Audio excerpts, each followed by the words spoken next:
ಯುಗಾದಿಯ ಭವಿಷ್ಯ, ವರ್ಷ ಭವಿಷ್ಯ 2026 ವೃಷಭ ರಾಶಿಯವರಿಗೆ ಯಾವ ರೀತಿಯಾಗಿರುತ್ತೆ ಅಂತ ಈ ಒಂದು ವಿಡಿಯೋದಲ್ಲಿ ನೋಡ್ತಾ ಹೋಗೋಣ. ವೃಷಭ ರಾಶಿಯವರಿಗೆ ಈ ಸಂವತ್ಸರದ ಮಿಶ್ರ ಫಲಗಳನ್ನು ಹೊತ್ತು ತರಲಿದೆ. ಈ ಅವಧಿಯಲ್ಲಿ ಗ್ರಹಗಳ ಚಲನೆ, ಆದಾಯ, ವ್ಯಯ ಸ್ಥಿತಿ, ಆರೋಗ್ಯ, ಉದ್ಯೋಗ ಮತ್ತು ಕುಟುಂಬ ಜೀವನದ ಮೇಲೆ ವಿಶೇಷ ಪರಿಣಾಮವನ್ನು ವೃಷಭ ರಾಶಿಯವರು ಕಾಣಬಹುದು. ಈ ಸಂವತ್ಸರದಲ್ಲಿ ವೃಷಭ ರಾಶಿಯವರ ಜೀವನದಲ್ಲಿ ಏನೆಲ್ಲ ಬದಲಾವಣೆಗಳಾಗುತ್ತೆ, ಯಾವ ವಿಷಯಗಳಲ್ಲಿ ಲಾಭ ಸಿಗುತ್ತೆ, ಯಾವ ವಿಷಯಗಳಲ್ಲಿ ಎಚ್ಚರಿಕೆ ಅಗತ್ಯ ಅನ್ನೋದನ್ನು ನೋಡ್ತಾ ಹೋಗೋಣ.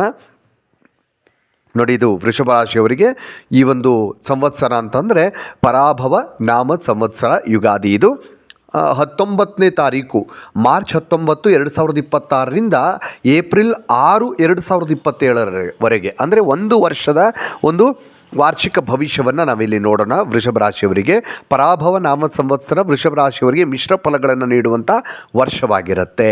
ಆದಾಯ ಸ್ಥಿರ ಆಗಿದ್ದರೂ ಕೂಡ ಖರ್ಚುಗಳು ಹೆಚ್ಚಾಗುವಂತಹ ಸೂಚನೆಗಳು ಕಂಡುಬರ್ತಾ ಇದೆ. ಮನೆ, ವಾಹನ, ಕುಟುಂಬದ ಅಗತ್ಯತೆಗಳು ಮತ್ತು ವೈದ್ಯಕೀಯ ಕಾರಣಗಳಿಂದ ಅಂದರೆ ಹಾಸ್ಪಿಟ್ಲಿಗೆ ಒಂದಷ್ಟು ಖರ್ಚಾಗುವಂಥದ್ದು, ಇದೆಲ್ಲ ಒಂದಷ್ಟು ಖರ್ಚುಗಳನ್ನು ಇಲ್ಲಿ ಸೂಚಿಸ್ತಾ ಇದೆ. ಆದ್ದರಿಂದ ಹಣಕಾಸು ಯೋಜನೆಗೆ ನೀವು ಹೆಚ್ಚಿನ ಗಮನವನ್ನು ಕೊಡಬೇಕಾಗತ್ತೆ. ಒಂದಷ್ಟು ಖರ್ಚಿಗೆ ಅಂತ ಹಣವನ್ನು ತೆಗೆದಿಟ್ಕೊಳ್ಳೋದು ಒಳ್ಳೆಯದು. ಯಾವುದೇ ಟೈಮಲ್ಲೂ ಕೂಡ ನಿಮಗೆ ಅವಶ್ಯಕತೆಗೆ ಬೀಳಬಹುದು. ಉದ್ಯೋಗ ಕ್ಷೇತ್ರದಲ್ಲಿ ಹೊಸ ಅವಕಾಶಗಳು ಸಿಗ್ತವೆ ಈ ವೃಷಭ ರಾಶಿಯವರಿಗೆ.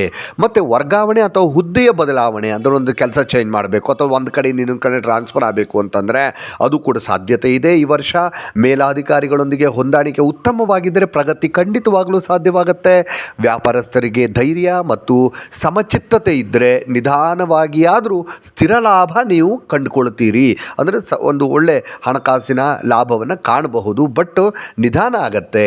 ಹಳೆಯ ಸ್ನೇಹಿತರು ಅಥವಾ ಪರಿಚಿತರ ಸಹಾಯದಿಂದ ಒಂದು ಪ್ರಮುಖ ಕಾರ್ಯ ನಿಮ್ಮ ಜೀವನದಲ್ಲಿ ಯಶಸ್ವಿಯಾಗುವಂತಹ ಸಾಧ್ಯತೆ ಇದೆ.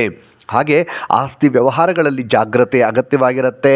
ದಾಖಲೆ ಪರಿಶೀಲನೆ ಮಾಡಿ ನಿರ್ಧಾರ ಕೈಗೊಳ್ಳುವುದು ಬಹಳ ಒಳ್ಳೆಯದು. ಆರೋಗ್ಯದ ವಿಷಯದಲ್ಲಿ ಜೀರ್ಣಕ್ರಿಯೆ, ಕಂಠ ಅಥವಾ ಕಫ ಇಂಥ ಒಂದು ತೊಂದರೆಗಳು ನಿಮಗೆ ಕಾಣಿಸುವಂಥ ಸಾಧ್ಯತೆ ಇರುತ್ತೆ.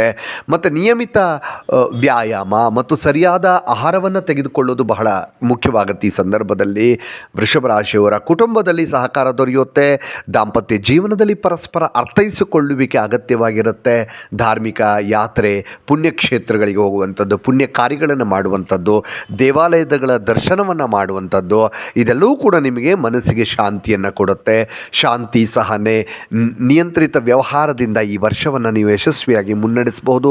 ಒಟ್ಟಾರೆಯಾಗಿ ಏನೇ ಸವಾಲುಗಳಿದ್ದರೂ ಕೂಡ ಸಮತೋಲನದಿಂದ ನಡೆದುಕೊಂಡ್ರೆ ನೀವು ಉತ್ತಮ ಫಲವನ್ನು ನೀವು ಕಂಡುಕೊಳ್ಳೋದಕ್ಕೆ ಸಾಧ್ಯವಾಗುತ್ತೆ. ವೃಷಭ ರಾಶಿಯವರಿಗೆ ನೋಡಿ, ಯಾರೆಲ್ಲ ವೃಷಭ ರಾಶಿ ಕೃತಿಕ ನಕ್ಷತ್ರ 2ನೇ ಪಾದ, 3ನೇ ಪಾದ, 4ನೇ ಪಾದದವರು, ಕೃತಿಕ ನಕ್ಷತ್ರ 2, 3, 4ನೇ ಪಾದ, ರೋಹಿಣಿ ನಕ್ಷತ್ರ 1, 2, 3, 4ನೇ ಪಾದ, ಹಾಗೆ ಮೃಗಶಿರ ನಕ್ಷತ್ರ 1 ಮತ್ತು 2ನೇ ಪಾದ, ಇವರಿಗೆ ಇದು ಅನ್ವಯ ಆಗತ್ತೆ. ಅದೃಷ್ಟದ ಸಂಖ್ಯೆ ಅಂತಂತಂದರೆ 6, ಶುಭ ಬಣ್ಣ ಅಂತಂದ್ರೆ ಬಿಳಿ, ಶುಭ ದಿಕ್ಕು ನಿಮಗೆ ದಕ್ಷಿಣ.